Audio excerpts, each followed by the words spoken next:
Do you ever struggle to bring in enough editing work to hit your income goals? I used to for years until I fixed 4 mistakes that helped me hit $1 million from editing before the age of 30. And it works for my students too, like Guzman, who booked his first 5-figure editing project after going through my program. So in this video, I'll show you exactly how to fix those 4 mistakes so you can 2x your income faster than I did. But first, I'm going to show you the biggest reason why your editing work is being ignored. So after struggling for years as an editor, I had a major breakthrough when I met a mentor who taught me that editing was not about software, it was about emotion and story. And learning to edit with emotion and story at the center was the biggest reason for my success as an editor. But unfortunately, getting better at emotional storytelling wasn't enough by itself. Most of us get into editing because we love the craft, but us creative types typically don't know much about running a business, and I was no exception. When I started, my idea of sales and marketing was basically to post my new editing work on a portfolio website that basically had no one looking at it. Looking back now, that was kind of like putting up a billboard in the desert. Sure, it's there, but if no one sees it, does it really matter? So after years of frustration with my editing income, I finally decided to get my work in front of more people. So I took my billboard out of the desert and I put it in the city where people could finally see it. And that started to make a difference. So if you're not doing any client outreach, what I'm about to share will make sure you're doing it right from the start. And if you're already doing some outreach, fixing these 4 mistakes should double your replies, double your jobs booked, and double your income. And if you want help through this process and to actually create high-end projects for your showreel, click the link in the description to check out my editing program. Mistake 1. Now, I've made every mistake I'm about to share, and every day I get emails from editors reaching out to me for editing work who are making these mistakes too. So I'm going to show you some real-world examples with names blurred out, and hopefully these people are watching so they can fix them too. So let's take a look at this first email I received. So from the opening line, I can tell this was generated with AI or maybe copy and pasted because it literally just pulled my YouTube channel handle as the greeting. And in this other example, it just says, "Hey," which is maybe not so obviously pulled from AI, but definitely not the start of a thoughtful, unique email written to me. These are extreme examples, but they make my first point really well. You're not going to find your dream editing clients by sending mass emails, form emails, copy-pasted emails, or using an AI service that just finds a bunch of random people and blasts them an email.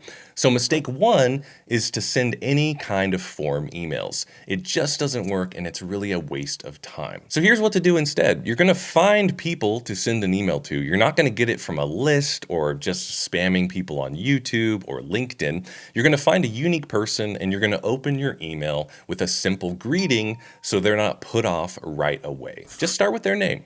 Fix 1 is simple. You're going to send unique, personal emails to people you have found yourself. But even if you craft each email by hand, there's another big mistake that could kill your chances of getting a reply. Mistake 2. Let's take a look at a couple more examples. So here's one, and there's a problem right off the bat. They jump right into explaining the services they offer. And that's a big issue because I don't know this person, so why should I care about what services they offer? And honestly, it's another sign of a mass form email or copy-pasted email. So I check out at that point, I close the email, and they're not going to get a reply. So mistake 2 is starting by talking about yourself. And this is a really common mistake. Remember, I made it too. And I think it's because when you hear the word sales, you think it's about pitching your services. And I know it's a little counterintuitive, but what you should do instead is start by talking about the person you're reaching out to. So let's say this person is emailing me for some potential editing work. Well, they should look at my previous work and start their email by sharing something about my work that stuck out to them. And it should be specific. And not only should it be specific, but it should be related to the exact type of work you provide. So fix 2 is to do some research and start by talking about their work. Here's what it could look like. Just a few short lines of specific work they've seen of mine in this example and what they liked about it. It's as simple as that. It doesn't have to be too long. And if you want help through this process and to actually create high-end projects for your showreel, click the link in the description to check out my editing program. But without fixing the next mistake, it still won't be enough. Mistake 3. Now it's time to actually say a bit about what you do. But how you do this is the difference between someone clicking your link or someone closing your email. Just look at all these links. I'm overwhelmed. Where do I click? What do these lead to? And not only is it distracting and overwhelming, but it's not very respectful of my time. They expect me, a person they don't know, to click all their links and watch all of their work. That's like asking me to go on a scavenger hunt to find what I need. And remember, I don't know this person. So mistake 3 is sending out a bunch of random links. Here's what to do instead. So we've identified an actual person and we've researched their work already in the first 2 steps. That means we know exactly what type of editing services they need. So that gives us a huge insight on what work we should send them. So what would they send to me if they wanted me to hire them to edit my YouTube videos? Well, they'd need to send me examples of YouTube videos they've worked on that are similar to the style of my videos, but elevated a little bit better. That's what would make me consider clicking their link and possibly hiring them. And it would have to be one link, not multiple links. So fix 3 is to send a single link that only shows clips of exactly what they need. But if you don't fix the next mistake, your potential client still won't reply. Mistake 4. So we've identified a person, built trust by talking about them, and shared our most relevant work at a single link. So how do we end the email? Well, let's see how this person did. They simply just asked if I'd ever be open to outsourcing. Here's the problem. They're not asking me to take a specific action. It's kind of an open-ended question that doesn't really warrant a reply.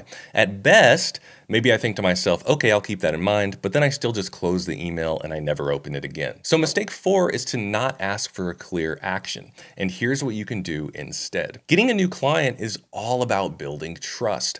And the best way to build trust is to have a face-to-face meeting, so ask for one. You can simply say, would you be open to a quick chat? That's a clear request that prompts a reply, and if they take you up on it, it's a great way to build some trust. Now, if you want to supercharge your outreach, instead of asking for a quick chat, offer to do a free test edit. Not only are you offering value up front, but if you do a great job on the test edit, it's the very best way to build trust and possibly land a new client. So fix 4 is ask for a chat or offer a free test edit. All it has to be is one line where you request an action, like would you like to take me up on a free test edit? That's the sort of question that warrants a response. So let's say you've been contacting potential editing clients, but you've been making some or all of these mistakes, and you're currently getting 5 replies for every 100 messages you send. And then let's say conservatively, you follow my method and now you get 10 replies for every 100 emails you send. Over time, doubling the replies